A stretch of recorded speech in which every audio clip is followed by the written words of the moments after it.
Folks, breaking news. Let's watch. Seattle, Washington is one of the prettiest cities in the world. Who wouldn't want to live there?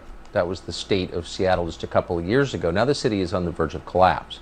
An activist called Nicole Thomas Kennedy has just won the primary election to become Seattle's next attorney general.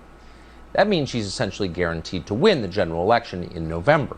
And that's a problem because she's crazy.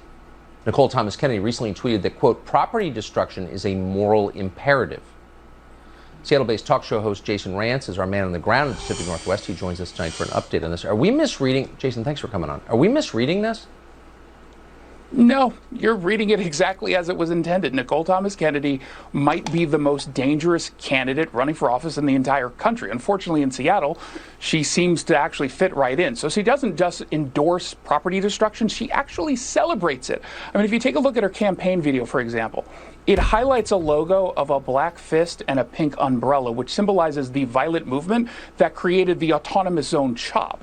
And I've spent some time going through her Twitter account. She doesn't hide who she is. So last July, for example, during a weekend riot, we saw Antifa thugs burning down a construction project for a youth jail. I actually covered it on the show. Well, Thomas Kennedy cheered it on, and she tweeted, "Yay, thank you to the heroes that set the children's jail on fire." Now, keep in mind, the Seattle city attorney has prosecutorial discretion, right?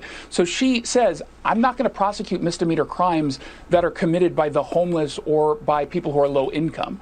She calls cops Nazis on Twitter, oppressors, and it's why she wants to abolish the police. She believes that they target marginalized communities.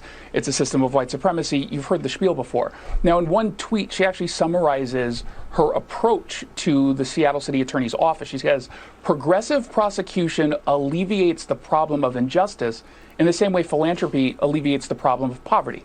It doesn't. Abolition, not reform. So she wants to abolish the very office she's running for. Yo, I gotta say, this is pretty badass. I gotta say. And this is the thing, right? We do need anarchists to run for political office. I know. Why? Because then this happens. And all of the work, all of the cringe, everything you have to go through to run for political office as an anarchist makes it worth it because of this. This is amazing. Watching this video is like, I'm in tears right now, except I'm not because it's incredible. This person? Unfortunately, a lot of Seattle voters are actually funding her. We have a system in which we have democracy vouchers. She's able to take advantage of that. And a lot of people, unfortunately, in Seattle support her at this point. One person stands in her way. It's a moderate Republican. So we'll see if the voters decide. Wow. It's hard to shock me. You just did. Jason Rance, thank you so much. Thanks, Tucker. It's incredible, folks. We got it. I got to move to Seattle. This is incredible. Again, I just really want to be echoing these statements, though. Property destruction, it depends on the property, right? If you're destroying your neighbor's house because, they let their dog poop in your lawn or something, that's cringe. That's cringe. I'm sorry, bro. If you're destroying a jail for children, that's really cool. That. Why are children in jail? Why are you sending kids to motherfucking jail? What? And then you also have to examine why those kids are in jail. Most of them are probably in jail for skipping school or smoking weed in fucking the bathroom or something, right? And so, good. When it comes to destroying police stations, good. When it comes to, I don't know, maybe destroying government hey, I'm just saying, these institutions are garbage. Police are garbage. I fully and wholeheartedly support destroying the garbage institutions that we have. Now, again, before someone comes out there and go, oh, but January, right? I am not against storming the Capitol. I am not against desecrating the holy halls of democracy. What I'm against are fascists. What I'm against are Nazis.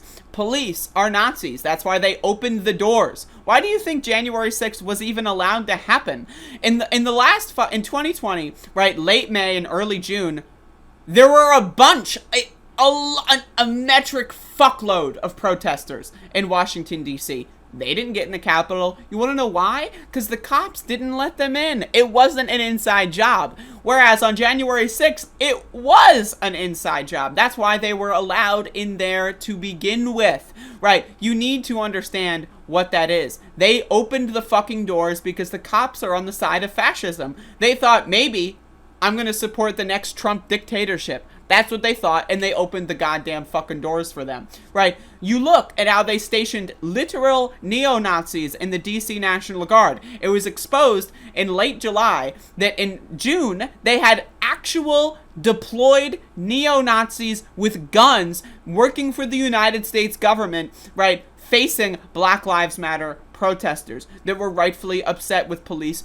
brutality. DC happens to face a lot of police brutality that is underreported all the time, right? So again, I have no problem with people rightfully standing up against their oppressors. I don't have a problem with that. In the same way, I wouldn't have a problem if a bunch of people in Nazi Germany were to have, I don't know, destroyed a police station. I feel like we are living in a very similar period of time, personally, right? Now again, they like to say, oh, rioting and looting. They're going to go into your house and they're going to take your video game collection. That's cringe. If someone riots and loots and goes to steal their neighbor's stuff, that's cringe. If they go to a local department store owned by a fucking multi-billion-dollar corporation, who gives a shit? They got insurance. It's a write-off. It doesn't matter, right? That's called actual wealth redistribution. If you can go to a fucking Best Buy and steal fucking 13 iPhones and then sell them on eBay later, that's a lot of money for soup for your family. I'm just throwing these things out here. Maybe I shouldn't be saying this on YouTube. But either way, I love the idea that the right is still melting down over this, and I completely support Nicole Thomas Kennedy, and I'm going to try to follow her campaign.